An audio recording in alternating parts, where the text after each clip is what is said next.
On Thursday, at a European Council summit that was disappointing even by European standards, the EU announced that not only would the long-awaited EU-Mercosur trade deal be delayed by another month, but also that they'd failed to agree on a plan to use frozen Russian assets to fund Ukraine, and would instead be funding Ukraine with another 90 billion euros of joint EU debt.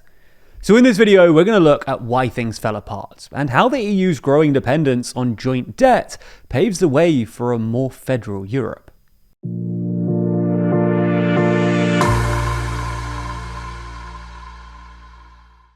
If you love staying informed and want some of the best reporting on YouTube, then subscribe and ring the bell for more. So let's start with a bit of context. In short, Ukraine is running out of cash. Trump has put an end to all US financial aid to Ukraine, European aid has been falling since mid-2025, and international bond markets aren't willing to lend Ukraine any more money. Estimates vary a bit, but most well-informed people think that Ukraine is going to run out of money sometime in the second quarter of next year. And funding Ukraine past this point will be expensive. The European Commission, for instance, estimates that Ukraine needs something like 135 billion euros in financial aid to make it through 2026 and 2027. Although this is probably an underestimate, given that this assumes that the war will end in late 2026, and that supporting Ukraine has cost something like 100 billion euros a year so far. Unsurprisingly, this provoked some anxiety among Ukraine's backers in the EU, who realised that they'd somehow have to come up with hundreds of billions of euros. And as such, their attention quickly turned to the frozen Russian assets sitting in the EU. For context, after Russia's full-scale invasion, the EU and Ukraine's other allies froze about 300 billion euros worth of sovereign Russian assets. That is, assets owned by the Russian central bank, but held outside of Russia, so that Russia couldn't use these assets to finance its war. Of this 300 billion, about 210 billion are in the EU, and about 185 billion of that is in Belgium, or specifically in a Belgian central securities depository called Euroclear.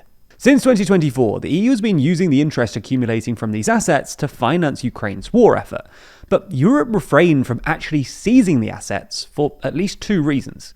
First, and most obviously, it would be illegal. Euroclear and other European depositories are obliged to hold those assets for the Russian central bank. While skimming interest off the top might be legally dubious, actually taking the assets and giving them to Ukraine would be pretty clearly illegal.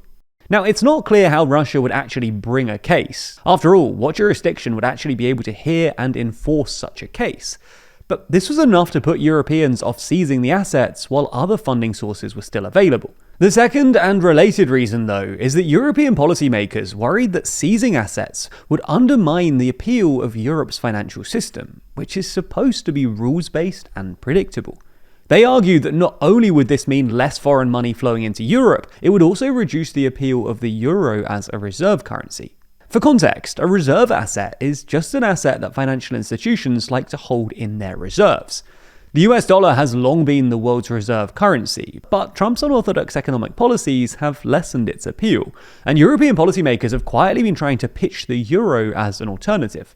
There remains some anxiety that seizing Russian assets would undermine this pitch, because foreigners will be less likely to hold euros or assets in Europe if they thought they could be seized.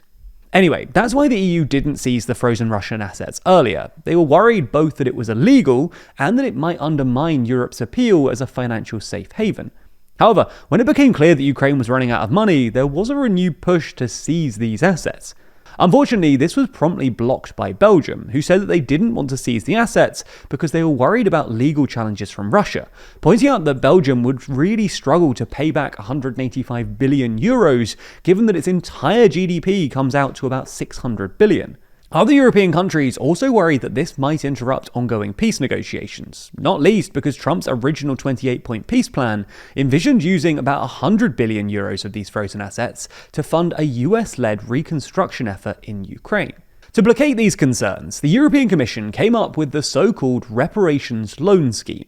The idea here was that instead of just seizing the assets, the EU would borrow the equivalent amount of money from Euroclear and other depositories, and then lend that money at zero interest to Ukraine. And Ukraine would only pay back this money if it received reparations from Russia as compensation for the damage caused by its war of aggression. The EU would then pay the money back to Euroclear and the other depositories, who would then have enough cash on hand to meet their obligations to Russia's central bank. Technically speaking, with this reparations loan, the EU never seizes the Russian assets. They just remain frozen until Russia pays reparations. Again though, Belgium wasn't convinced. Not least because Russia looks very unlikely to pay reparations unless Zelensky somehow ends up marching on Moscow.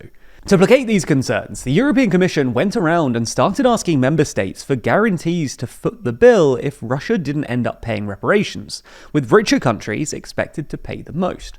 Unfortunately, once again, this didn't really work, because some member states apparently refused to sign up to these guarantees, and because, only a couple of days later, Russia filed a legal challenge against Euroclear. While the challenge was filed in a court in Moscow, which obviously lacks jurisdiction, this revived anxieties in Belgium about the legal risks involved. Things weren't helped by the fact that some member states apparently refused to end their bilateral investment treaties with Russia, with the European Commission suggesting that they do in order to minimize legal risks. This is why at Thursday's EU summit, the idea of a reparations loan ultimately collapsed, with EU leaders instead agreeing to fund Ukraine with 90 billion euros of new joint EU debt. Although Hungary, Slovakia and the Czech Republic have said that they won't help to pay off this new debt when it eventually comes due, and more joint borrowing will almost definitely be required unless a peace deal is negotiated in the near future. This continues a recent trend though. Since the pandemic, the EU has been issuing a lot more joint debt to deal with the various crises facing the continent, with the EU's debt burden rising from basically zero before the pandemic to 700 billion euros today, and that's before the new 90 billion euros for Ukraine. History suggests that this will ultimately lead to a more federal EU, and it's how most big federal states like Germany and the US were actually formed. Crisis forced some central authority to act as a borrower of last resort, and then the process of repaying those debts bred deeper political union, because that central authority had to take on tax-raising powers, and taxpayers want more democratic input. Now, as a viewer of TLDR, we know that you're a details person, so you probably check at least half a dozen reviews before forming an opinion or making a big-ticket purchase. You read the nutritional information on cereal boxes. You even read the terms and conditions for some app you almost downloaded. So when you're giving to charity, why should these things be any different? Well, today's sponsor, GiveWell, provides you with those details as an independent resource for rigorous, transparent research about great giving opportunities. For example, their recent analysis of the effects of cash transfers in poorer regions of Africa contains over 300 footnotes, which might satisfy even the most meticulous readers. That's because GiveWell have spent 18 years researching global health and poverty alleviation, and only directs funding to the highest impact opportunities that they've found. These are things like preventative medication for malaria. It costs about $7 to provide a child with malaria treatment through the high malaria season. And these treatments can reduce the number of malaria infections, and with enough treatment, can save a life in expectation. Over 150,000 donors have already trusted GiveWell to direct more than $2.5 billion. And rigorous evidence suggests that these donations will save over 300,000 lives, and improve the lives of millions more. You can find all of their research and recommendations on their site for free, and thanks to the donors who chose to sponsor their research, GiveWell doesn't take a cut from your tax-deductible donation to their recommended funds. And if this is your first gift through GiveWell, you can even have your donation matched up to $100 before the end of the year, or as long as matching funds last. To do so, go to givewell.org and pick YouTube, and enter TLDR News at checkout so they know you heard about GiveWell from us. Again, that's givewell.org to donate and find out more.